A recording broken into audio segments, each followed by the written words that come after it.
नमस्कार मित्रों, मैं आपका ज्योतिष मित्र विजय कुमार तिवारी आपके समक्ष फिर एक नया वीडियो प्रस्तुत कर रहा हूं। मित्रों, गीता के सार की व्याख्या लगातार 2 वीडियोस में मैं आपके समक्ष प्रस्तुत कर चुका और अब मैं आगे की कथा को लगातार अनुरत रख रहा हूं। तो जब धृतराष्ट्र ने संजय से पूछा कि हे संजय, मेरे और पांडव पुत्र उस युद्ध के स्थान पर क्या कर रहे हैं, तो संजय ने पूरी व्याख्या करते हुए बताया कि पहले दुर्योधन द्रोणाचार्य जी गुरु जी के पास गए और गुरु द्रोणाचार्य को पांडवों की तरफ जितने भी वीर योद्धा थे उनके बारे में चित्रण किया और विस्तार से बताया। अब दुर्योधन ने अपने गुरु द्रोणाचार्य से कहा कि हे गुरुदेव, आप उन वीरों के बारे में ही नहीं अपितु हमारी और जितने भी वीर हैं उनके बारे में भी आप देखिए।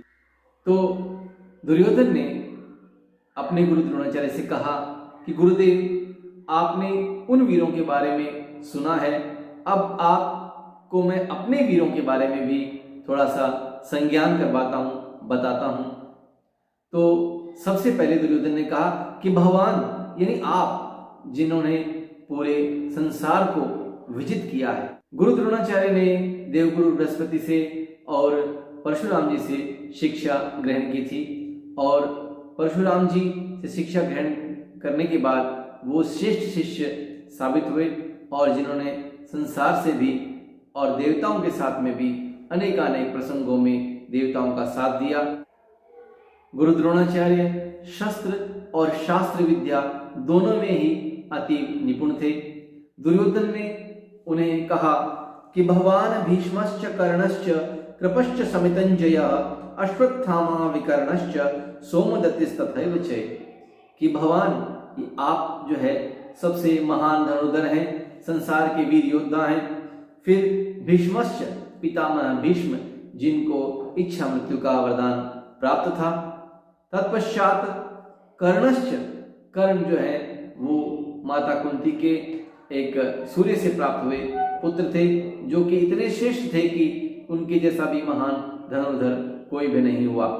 तत्पश्चात कृपश्च यानी गुरु कृपाचार्य, जो कि बहुत ही विद्वान, शस्त्र और शास्त्र दोनों में निपुण थे। साथ ही समितिंजय, और जो इस समिति में यानी संसार में, पूरे संसार में जिनकी जय जयकार होती है, ऐसे वीर हमारी तरफ भी उपलब्ध हैं। और तो दुर्योधन ने कृपाचार्य जी, भीष्म और अन्य वीरों के बारे में गुरु द्रोणाचार्य को बताया, अवगत करवाया कि आप इन वीरों के बारे में भी देखिए जो कि हमारी ओर है और जिन्हें कोई जीत नहीं सकता। अश्वत्थामा, जो कि गुरु द्रोणाचार्य जी का पुत्र था और वह भी अतिवीर और महान धनुर्धर था। साथ ही विकर्णश्च यानी विकर्ण भी जो है बहुत अधिक वीर था और युद्ध कला में निपुण था। सोमदत्तिस्तथैव च, और सोमदत्त नाम का जो राजा है वो भी हमारी ओर से युद्ध कर रहा है पांडवों के विरुद्ध। तो हमारी ओर इतने वीरों की संख्या है कि हमारे पास भी वीरों की कोई कमी नहीं है।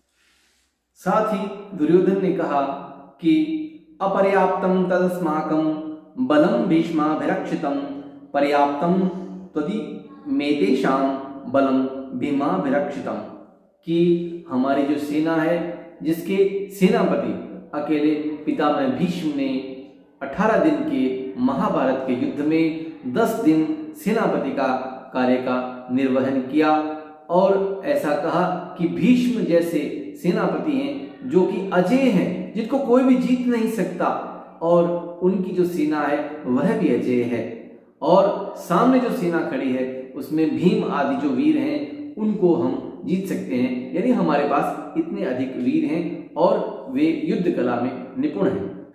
फिर दुर्योधन ने कहा कि अयनेषु च सर्वेषु यथा भागमवस्थिता भीष्ममेवाभिरक्षन्तु भवन्तः सर्व एव हि, यानी कि हे गुरुदेव, आप पितामह भीष्म को रक्षित करिए, यानी कि उनकी सेना में सब अपने अपने मोर्चों पर, अपने अपने स्थानों पर एक अपना अच्छा कार्यभार संभाले ताकि पितामह भीष्म को अच्छा और सुसंगठित पूरी सेना मिले, जिससे वो अजय हो जाए, क्योंकि वो इतने वीर तो हैं ही कि सबको हरा सकते हैं, सबको वीर गति को प्रदान कर सकते हैं, क्योंकि वे अजय हैं। इसलिए आप सबको उनकी सहमति से और उनका साथ देना चाहिए।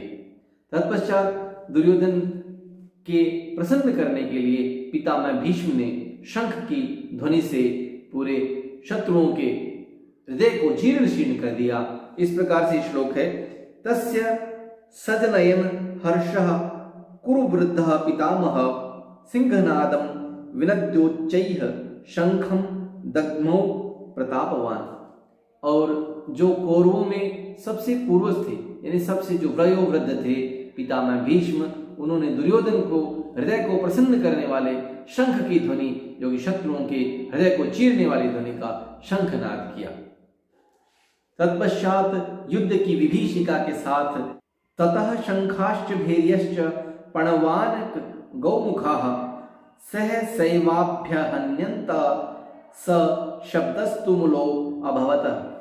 यानी कि दुर्योधन ने कहा कि अब शंख की ध्वनि के साथ साथ अन्य मृदंग, ढोल, नगारे आदि विशाल रणभेरियों की आवाज सुनाई दी और शंखनाद बजने लगा, ताकि शत्रुओं के हृदय को वे जीर्ण शीर्ण कर सके और उनके जो हौसले हैं उनको कम कर सके, ताकि युद्ध का कौशल वे न कर सके और युद्ध में हार जाए।